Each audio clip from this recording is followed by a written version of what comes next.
Hi, thanks for joining me. So today we're going to finish up my sepulchural guard and see what I've learned during this project.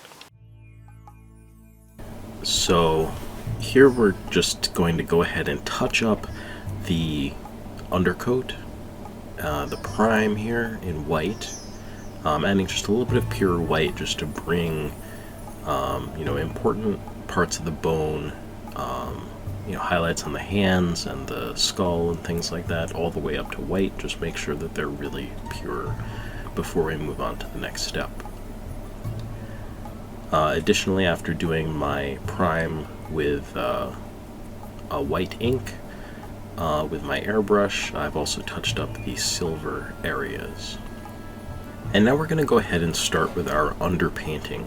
Now, what I'm doing is I'm taking an approach of using some contrasting color underpainting on these models. This is something that I'm playing around with because of the translucent qualities of Army Painter's Speedpaint, which I am trying to become familiar with here. I'm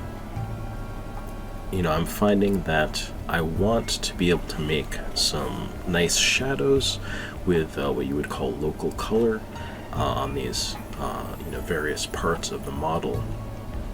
And so in this case I'm using runic gray, which is a blue, sort of blue-gray color.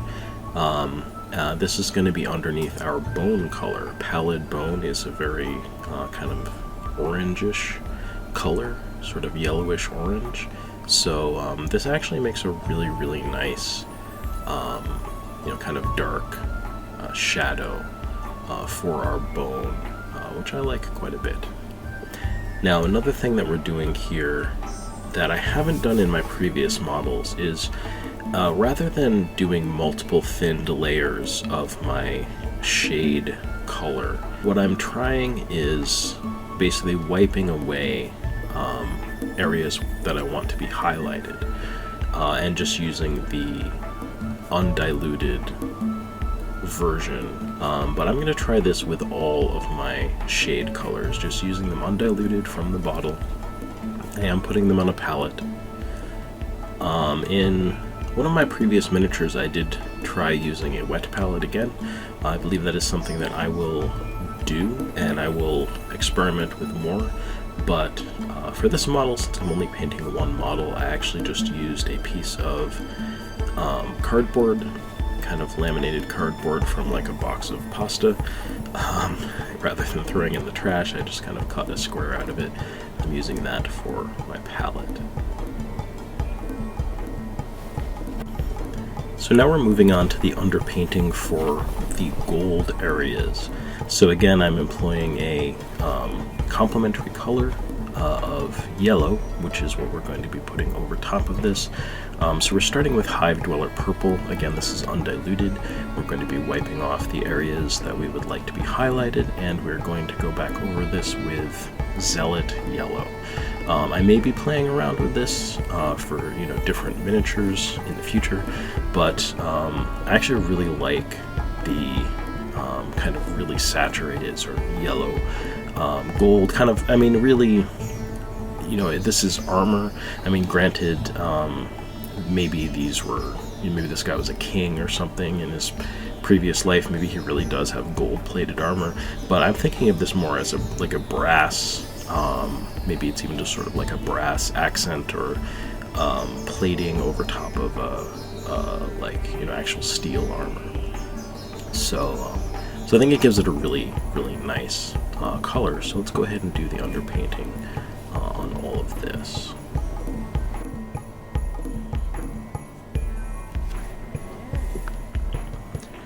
So you can see I do a little test of the yellow to make sure that it's doing what I want, and we've got all of that underpainting done. Now we're going to move on to some more runic gray here. I do want this emblem on the shield to be sort of an off-white or bone color. It does have this nice kind of skull, like skeletal bat symbol, which I think is pretty cool. So we're going to go with the same kind of you know, color scheme that we're using for the actual skeleton itself. Now we're moving on to some gray. This is Gravelord Gray, and I'm putting this on areas that I want to be, you know, just a regular steel color. So these little, I don't know what you call them, sort of armor clasps that are holding on this cape here. We're going ahead and putting this on the fur. I would almost like to have a light colored fur, but with the fur next to the bone of the skeleton, I'm thinking something a little darker here. So this is going to be a gray, just sort of a neutral gray. And we're also going to hit the chainmail sections, the belt, buckle, and things like that. We're also going to hit the tip of the spear and the kind of gravestone that the skeleton is standing on here.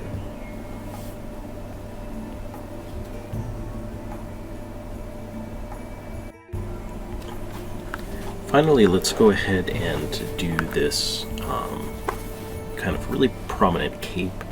I think it's a really cool sculpt.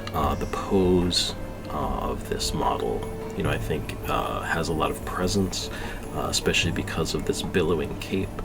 It's also kind of pressing up against the spear that it's holding, which is pretty cool. Although looking at the sculpt now, it's like it doesn't actually kind of conform, I think, properly to the you know, the actual like shape of the spear, sort of at the top of the cape there. But you know, it's still a really cool sculpt. And what we're going to do here is do an underpainting of, I end up using Sand Golem. This is also very yellow, and it may not even be, you know, significantly different from Zealot Yellow for our purposes, but it's a little more orange. And what I found when I painted, I forget what the color is called, but it's the violet over top of this Sand Golem, is that it makes this really beautiful looking burgundy color. So I would like for this cloak, this cape, to be that really nice burgundy color. Also the shield as well, so you can see I underpainted that, and we're going to do this whole cloak here. Again, this is undiluted, but we're going ahead and just using a damp brush to wipe away a little bit of our underpainting of Sand Golem in the places where, you know, I feel like the light would be hitting this cloak the sharpest. And we can just sort of work back and forth a little bit with this. But I feel like this technique is intuitive, and I think I like it a little bit better. I was a little frustrated with some of the previous models going over and over this. You know, with multiple coats, it doesn't seem like it's that big a deal to do 2 or even 3 coats of a paint, but I feel like it's you know, it adds just that extra little bit of time, and additionally, I just don't really like the workflow as much. So I feel like, you know, just wiping away on the highlights, I feel like it's a little more reactive, it's a little more creative, and I think it's just a little more fun. So here, we're gonna do just a little bit of cleanup, and we're gonna get in here with some more runic gray. I wasn't sure exactly what I wanted to do for the leather bits and the handle of the spear, and I decided to go ahead and rely on this runic gray again. In my previous video, I'd mentioned that brown pretty much has a bunch of colors in it, right? So I don't know that it matters as much. I mean, it makes a difference how you underpaint it, but you just have more options. You could go with a red, you could go with a blue, you could go with a green, you could go with a yellow, and they're all just going to give different, you know, purple, whatever, different character to the brown. So in this case, we're going to do runic gray. Again, this is just kind of a a bluish color, and it's gonna make the browns a little cooler. I think we're gonna have a lot of warm colors on this model. Maybe I shouldn't say warm. Warmer, right? Like the golds, I think, are gonna be warm. That burgundy is cooler because, of course, purple is a cool color, but it's actually it's a warmer purple. It's a reddish purple. So I want to just try, taking these browns and making them a little cool, at least having like a little bit of cool sort of shadows to them. I know that I tried this with one of the previous models, and I just kind of liked how the leather looked, so that's what we're going for here. And here's just where I go back in, kind of because we've done the cloak here.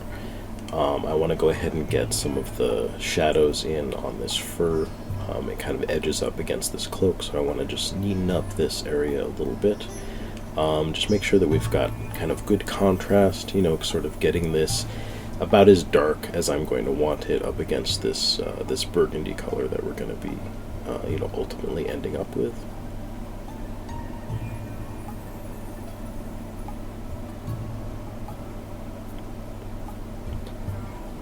We're also just doing a little bit of cleanup around the bone and things like that. That's one thing with these speed paints is, they are translucent, and if you get them on areas of paint, places where you've already painted or places where you're going to paint, sometimes you're just going to do a little bit of cleanup.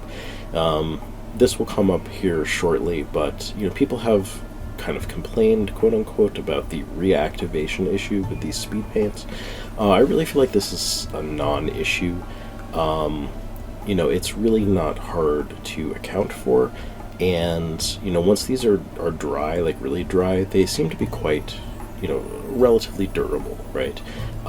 When they're wet, certainly you can work with them, and before they've sort of fully dried and cured, they can peel off a bit, and I find that that's actually pretty useful for doing cleanup.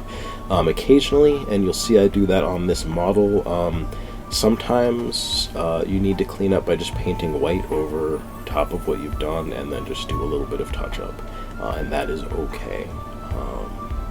You can deal with these things as they come. But we're going ahead and putting the pallid bone on top of this runic gray here.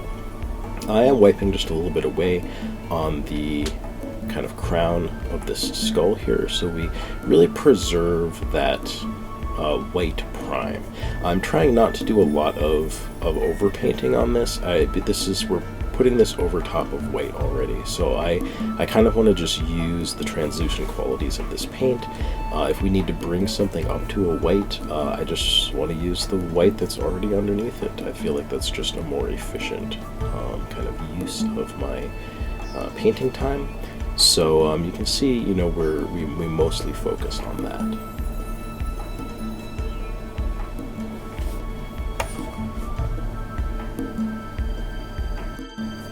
So, speak of the devil, we run into the first little issue here that we have with peeling some paint off, and it's actually not this Army Painter Speed Paint, it's the ink, some Liquitex ink that I used for a prime here. Because these models were used, they already had a primer on them. It was actually silver, and so I went over it with this ink because it's thin and I could use it in my airbrush, and hopefully it's not going to obscure more details of the model.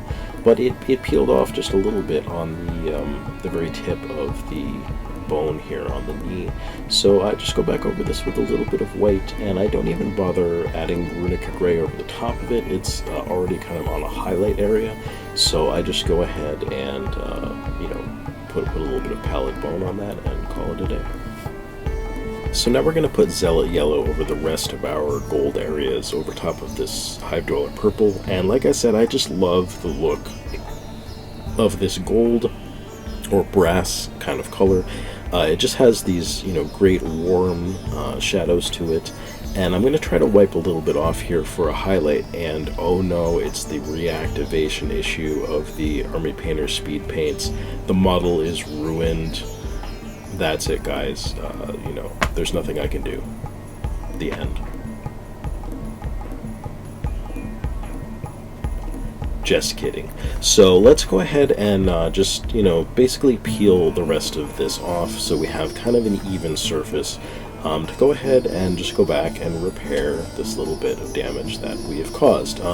You know, I was moving relatively quickly through this process, although that purple had been on there for quite a while. But for whatever reason, it did reactivate and it came off. So we're just going to reapply our purple. We are actually going to, you know, remove a little bit of the purple to get our highlight, and then we're going to go ahead and put our Zealot Yellow back on after we dry this purple a little bit. Now, I am using a hairdryer so that I can, you know, dry these layers a little more quickly. I think that's just a little speed hack that, you know, I didn't even have to look it up or see a YouTube video about or anything like that back in the day. I just was like, oh hey, how can I make these, you know, go a little faster?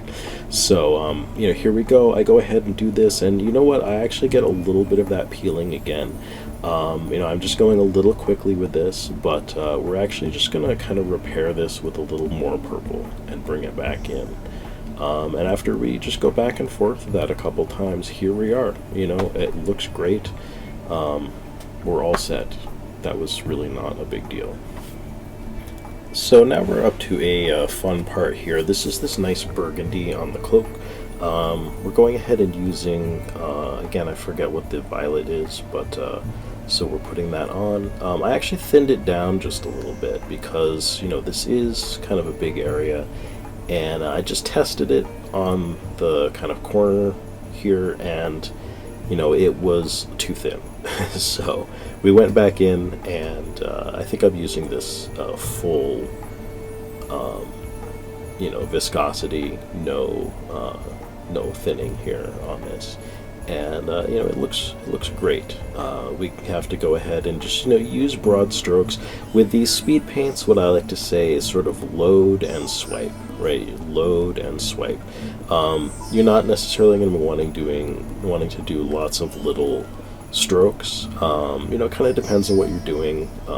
I think that's kind of the natural inclination, is to do little strokes. I mean, you can see here I'm you know, using some stroking motions, but you want to try to use the largest kind of sweeping you know, strokes that you can. And just like everything else, you know, I'm going to go ahead and just wipe away a little bit on the areas that I want to be a little lighter. One mistake, I feel like there are, you know, small issues that I had with this model once I was finished with it, was some pooling on the cloak. I'll go ahead and point that out later. I think I do a pretty good job of just kind of evening out the paint here, and it all looks quite good except for just one little pool that I think I could have dealt with a little bit better, but I'm really quite pleased with how this comes out. I bonked my table. So now we're just going to go ahead and get the brown areas here. We're using hardened leather appropriately on the leather elements, the straps, the belt, that kind of thing. And, you know, over top of that runic gray, I think it gives these nice, you know, slightly cool shadows to the hardened leather. I think it looks quite nice. We're also going to put some dark wood on the wood areas, the back of the shield and the handle of the spear. And ultimately, when this dries, I feel like it's a little darker than I would like. This is also going over the runic gray. I think that I could have maybe thinned the dark wood just a little bit, or maybe wiped some away. But you know, at this point, I kind of just thought, I was like, okay, this will look good if it's dark. I think it came out a little darker than I wanted it to, but it still looks rather nice. Once we do this, we're going to move on to the tip of the spear, and just kind of the metal elements that are left, these little clasps on the cape and things like that. We're adding actually some more of this hardened leather to it, just to give it a rusty patina. This is a technique that I used on the previous models, and I actually really like the effect this gives using some of Citadel's technical paints, Riser Rust and Typhus Corrosion. And having a bit of a brainstorm, I realized that I want to use this on the chainmail as well, because that's also going to be rusty. And we do just a little bit of a dry brush here on the spear. Finally, we're going to do pretty much the only overpainting that I do with an opaque paint, which is on this emblem, this sort of skeletal bat emblem on the shield. You know, it was a bit silvery underneath it. We didn't have those really bright whites. So when we did our Riddick Gray and our Pallid Bone, I feel like it gave it these nice kind of midtones and shadows, but we lost out on the highlights. So we're just going to go ahead and put some highlights in here with a pure white. And I actually think they look quite good. And lastly here, of course, we're going to paint the base, and we're going to color the rim in black, and we will be done.